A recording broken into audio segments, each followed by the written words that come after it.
Location we're going to is a gray house trimmed in white. To see out by, usually 3 to 4 black males in the front. At this point, no kids, no elderly, unknown of weapons, unknown of dogs. Having that information is kind of critical to the tactics that we use so that we don't hurt anyone or, affect anyone that doesn't need to be affected. So when we do run the warrant, the ones that have the perimeter, let's make sure we keep an eye on other houses up and down the block. God's sake, we couldn't. Fear is a definite element of all this stuff. I think anybody that says that they don't go through here with a little bit of adrenaline flow or just a little bit of a sense of mortality, then I think they're in the wrong job, because it's what keeps you smart, it keeps you safe. Where there's dope, there's normally guns, and where there's guns, there are people, so it's anticipated that there will be weapons. My role right now is to slam the door and make sure that we get in. We can't go in and do our job if the door's not open, so you gotta get it open. This is a wrought iron contraption called a slammer. Weighs about 35 pounds, and it's heavier on one end where you make the contact. Being a slammer, it's like swinging a bat. You keep your eye on the doorknob, which isn't gonna move, and you hit it. It's kind of cavemanish, actually. I see door, I slam, boom.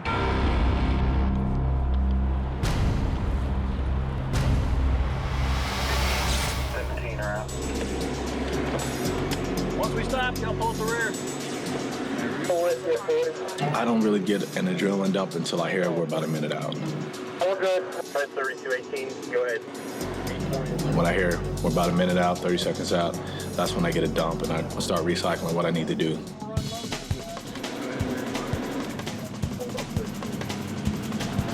So right turn and a right turn.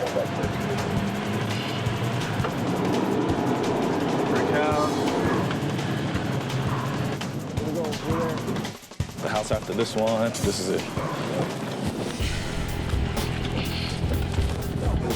Stop.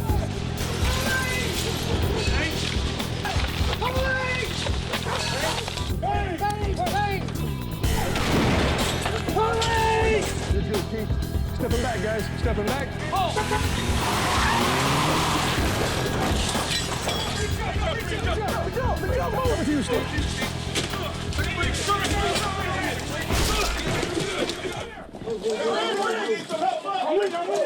You got 4 over here.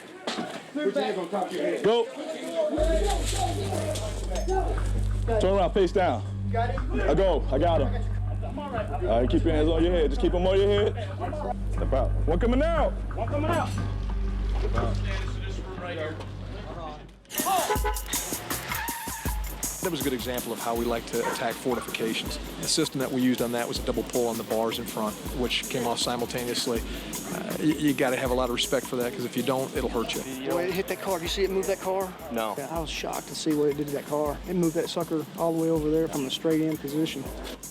First thing I saw coming in there was a cleared front room. Second break and rake team on that side was just getting ready to take out that second window when we came in there. So it was an easy search. The guy pretty much gave up at that point, which is the whole purpose for the speed, the surprise, and the violence of action, because we want him giving up. We don't want him to resist.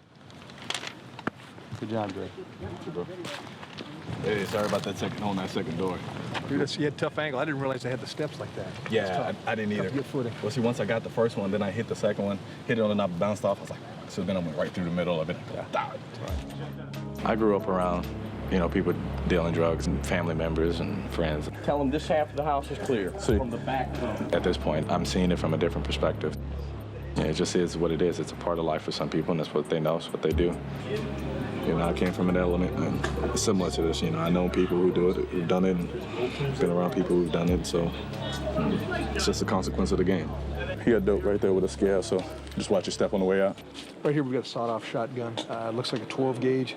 This is obviously an illegal weapon. Small 380 handgun. I've never seen this type of weapon before, so it's not surprising. You can buy about anything in this town. That's some of the crack cocaine they got out of the right-hand side of the house. The digital scales basically means that they're not only selling it here, that they're cutting it up. It's a supply house, and they're cutting up quantities. But you over here using care and custody and control of the house. The information we had on these guys was that they're pretty much supplying for this whole area of town, around the Fair Park area. So from that standpoint, it's good. It's good to get them off the street. Some people just don't understand why people do it, or why people sell, or why it's an option to even be a dope dealer. But I understand it, but it's like playing Monopoly. You may roll and end up landing in jail. They got their job to do, or they play their roles. I play my role, and the game keeps going. And the drug game will never end.